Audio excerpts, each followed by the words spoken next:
I came here to save you. The fortress is taken. It is over. Do not cite the deep magic to me, witch. I was there when it was written.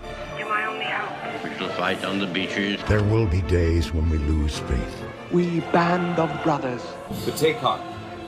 Look around you. You're not in this fight alone. I bid you stand! Men of the West!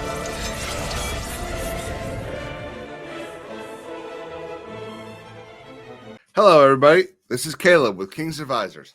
And today we've got kind of a cool little news thing to talk about. So over the videos that I've done and Dan and I have done together, we have made it pretty clear of all the stuff that we're fans of. Big Lord of the Rings fans, big Song of Ice and Fire, Star Wars, all the normal stuff. And in most of the cases of these fandoms, the books are always better. The 5 Song of Ice and Fire books are better than the TV show. The TV show was, up until obviously season 8, very good. But the books are just better. There's more stuff in them. There's more detail, better dialogue. It's just kind of the nature of book to film. Well, about 20 years ago, we got the worst book to film story ever made. And actually, it was 17 years ago, I believe. And that was the Aragon movie.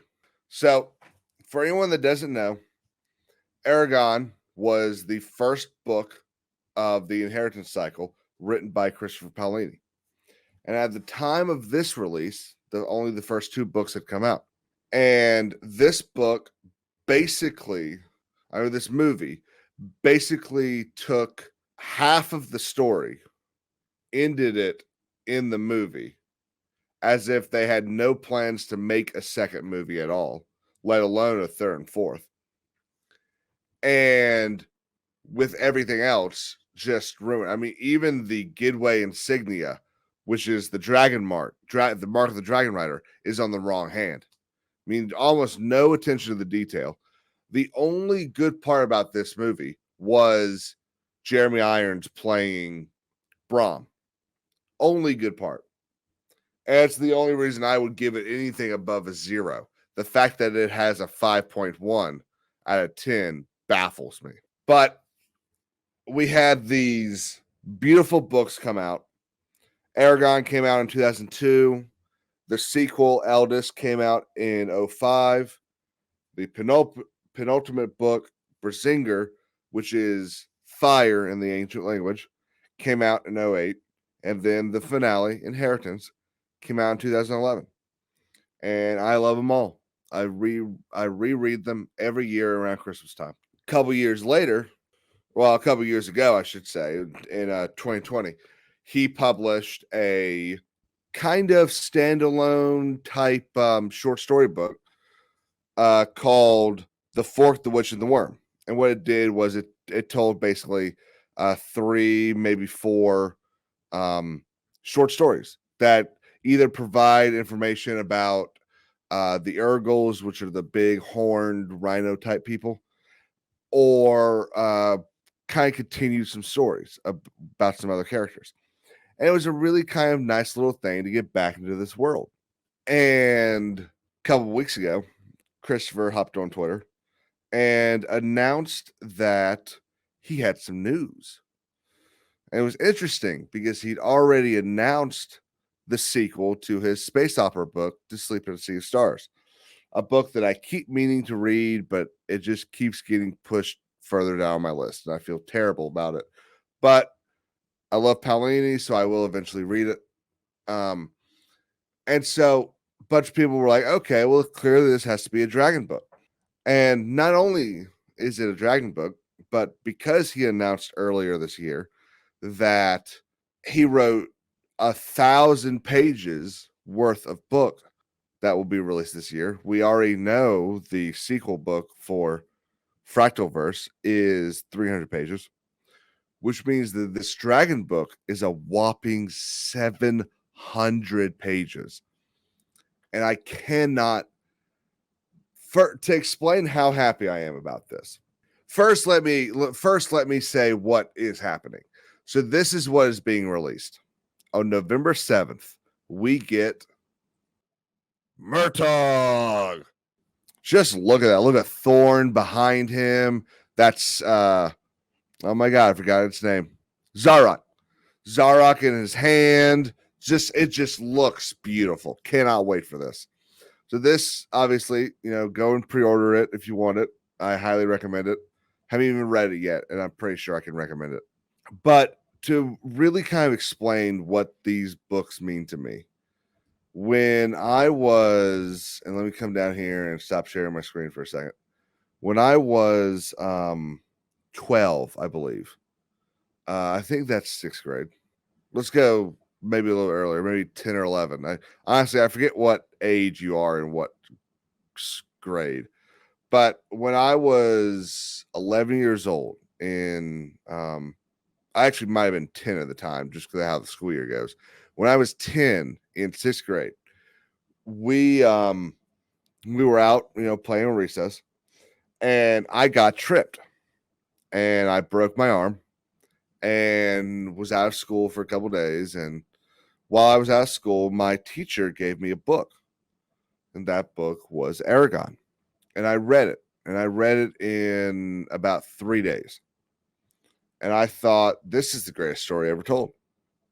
Obviously, anyone that's read it knows there's a lot of tropes and a lot of, it's obviously written by a 16-year-old, which I believe is how old he was when he wrote it.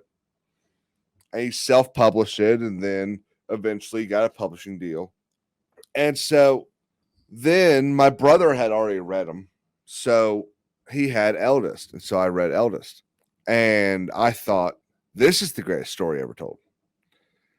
And basically have thought the same thing about every single of the 4 books. And I absolutely love the books. I think they're an incredible story.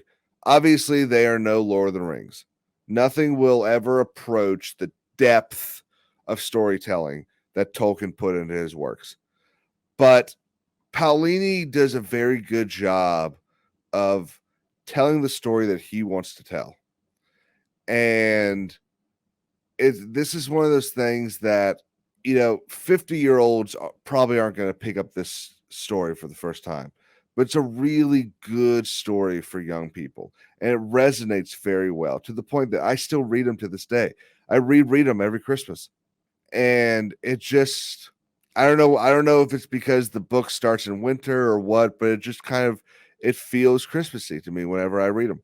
And so to get more stuff in this world that I love so much, especially in this time of canceling people and having to fill check boxes and quotas, it's almost like, going home. It just feels nice to be back home. So it feels nice to be returning to this world that I love. I don't really know anything about the book. I'm not sure if he's said anything about it. I believe it takes place a year after Inheritance. So, we've still got a young Thorn and a young Murtagh. So I'm very excited for how everything will turn out. I'm very excited for the book. A little more news is there are more editions of Aragon coming out in April.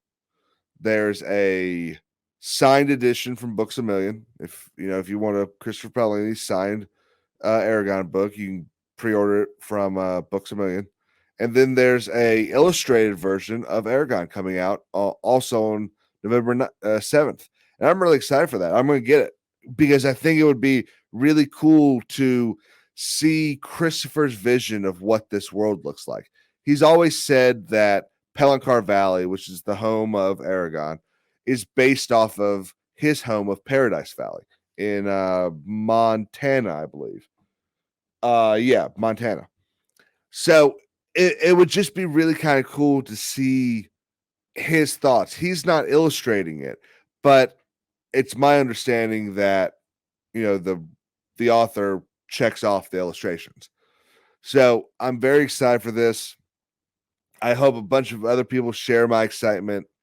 And let me know what you think in the comments. You know, are you excited? Do you think it will stand on its own? Do you think this will launch more Murtagh or more in Allegazia books?